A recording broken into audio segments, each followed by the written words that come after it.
Assalamualaikum warahmatullahi wabarakatuh. Ketemu lagi di channel saya, Anak Desa Berkarya Selalu. Alhamdulillah hari ini saya mempunyai kesempatan untuk membuat video, karena saya jarang-jarang membuat video karena banyaknya kesibukan yang saya lakukan setiap harinya. Ya, mudah-mudahan video yang akan saya buat ini bisa membantu teman yang menanyakan seberapa banyak perincian untuk perkebunan kelapa sawit. Sebenarnya untuk berkebun kelapa sawit itu tergantung faktor dan di wilayah masing-masing. Terutama kalau untuk lahan, tentunya di setiap daerah masing-masing mempunyai harga dan patokan tersendiri. Kalau tempat saya sendiri kemarin masih 1 hektarnya itu masih murah. 5 tahun yang lalu sekitar 15 juta. Untuk sekarang ini sudah hampir 2 kali lipat untuk harga lahan itu sendiri. Faktor utama yang penting dalam menekan biaya atau pengolahan lahan yaitu memilih lahan itu sendiri. Kalau kita salah dalam memilih lahan, maka tentu akan membuat kita sangat banyak mengeluarkan modal untuk perawatan dan pengolahan lahan itu. Nah, seperti video saya yang terdahulu kan sudah saya jelaskan bagaimana memilih lahan.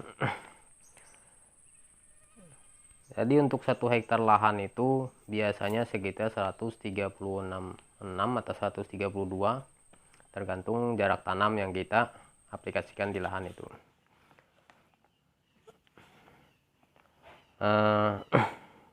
Untuk bibit, sebaiknya kita lebih memilih bibit itu yang bersertifikat atau bibit yang benar-benar mempunyai kualitas yang baik, yaitu bibit unggul. Bisa memilih dari PPKS Medan atau Malaysia. Kalau untuk pembibitan mengambil dari lahan, kemungkinan besar untuk kedepannya itu kurang optimal. Ya, bukan saya mengatakan tidak berbuah, semua apa yang kita tanam itu pasti berbuah, tetapi yang namanya bibit asalan tentu hasil yang kita harapkan seperti misalnya saja sebelah lahan kita itu bibit unggul, sebelah yang kita miliki bibit biasa, tentu berbeda dalam penghasilannya itu. Biasanya terlihat setelah umur sawit 5 tahun ke atas, itu terlihat perbedaan yang signifikan, yaitu bobot buah dan kesuburan pohon itu berbeda. Untuk bibit sendiri, di waktu saya menanam dulu, saya lebih memilih bibit yang siap tanam. Yang tentunya kita harus mengecek sertifikatnya dan DO-nya, apakah benar-benar bibit itu memang bibit dari bibit unggul atau bibit yang asal-asalan. Waktu itu saya membeli bibit sekitar 20.000 di tempat, sampai lahan sekitar 23.000 untuk ongkos pickup dan sampai ke lahannya. Jadi sekitar 23.000 lah kalau nggak salah. Nah, kita kalikan saja, kalau misalnya lahan kita 1 hektar, tentunya kita bisa dikali sendiri.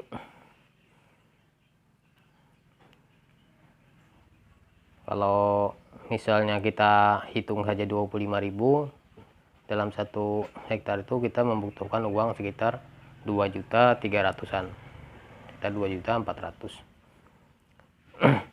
Nah, untuk membeli lahan itu tergantung dari daerah masing-masing.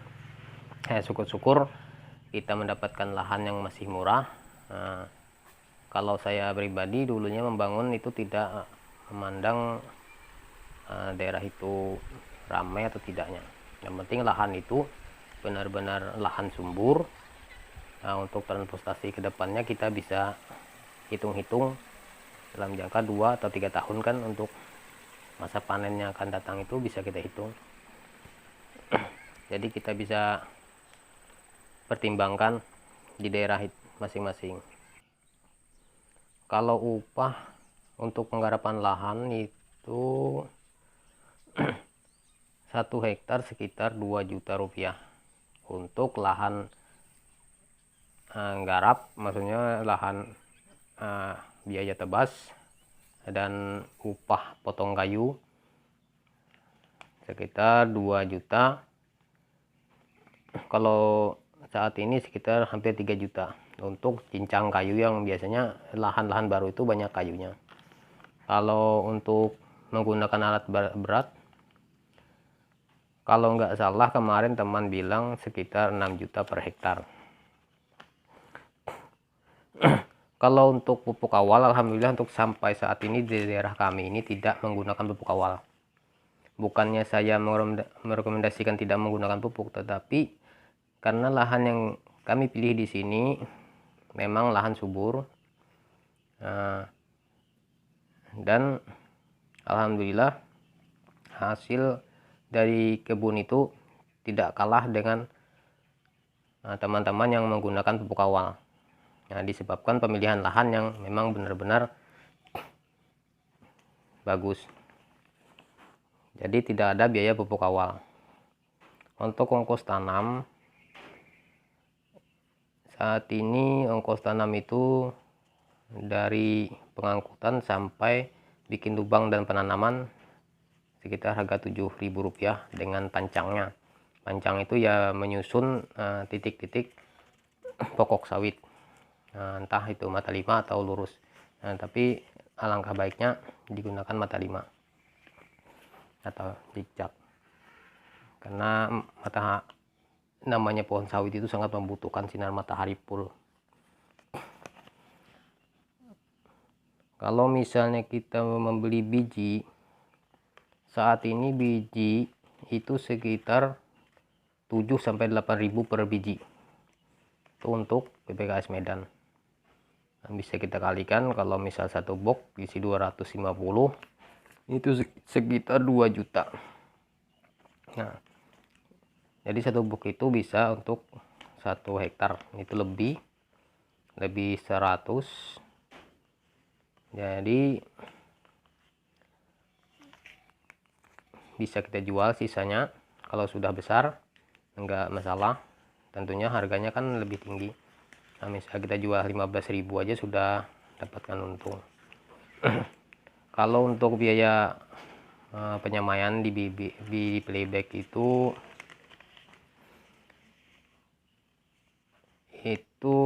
saat ini untuk mengisi playback itu Rp1.000 dalam satu playback. Jadi kalau 250 biji kan Rp250.000. Nah, itu untuk biaya mengisi tanah ke playback dan penempatan biji atau penyemaian. Untuk playbacknya sendiri tergantung besar kecilnya. Nah, kalau misalnya mau menyemai tinggal dipilih ukuran playback. Kalau saya sih sedang-sedang, saya sekitar ukuran 25 itu sudah sedang, karena untuk pribadi 25, tingginya sekitar 25 juga nggak apa-apa. Kalau terlalu besar itu banyak memakan biaya. Nah, memang sih bagus, cuma kalau kita menilai dari yang ada di sini tidak terlalu berpengaruh, karena kita kan umur sekitar 1 tahun sudah kita tanam. Tetapi kalau saya merekomendasikan, kalau teman-teman mempunyai lahan dan mempunyai modal, lebih baik membeli bibit yang sudah jadi siap tanam. Nah, dan tentunya harus memilih bibit itu, jangan asal-asal beli bibit.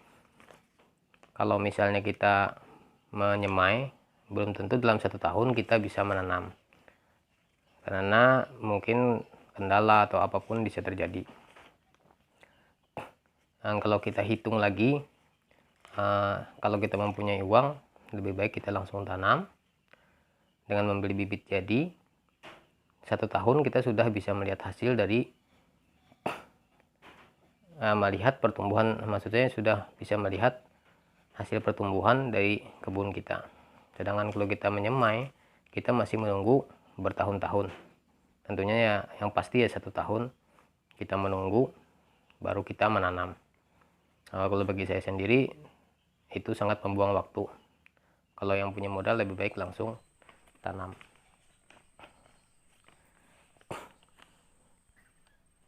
Nah, kalau untuk biaya yang lainnya itu tidak bisa kita hitung karena kita menanam itu kan bermacam-macam, ada yang namanya uang jajan dan segalanya, itu tidak bisa kita hitung, tidak bisa kita perinci karena tergantung dari keadaan masing-masing dan daerah masing-masing. Kalau perawatan sendiri kita bahas di video yang lain saja karena terlalu panjang. Nah, mudah-mudahan ini bisa membantu untuk teman-teman yang mungkin ada niat untuk menanam kelapa sawit. Nah, mudah-mudahan bisa dimengerti. Assalamualaikum warahmatullahi wabarakatuh.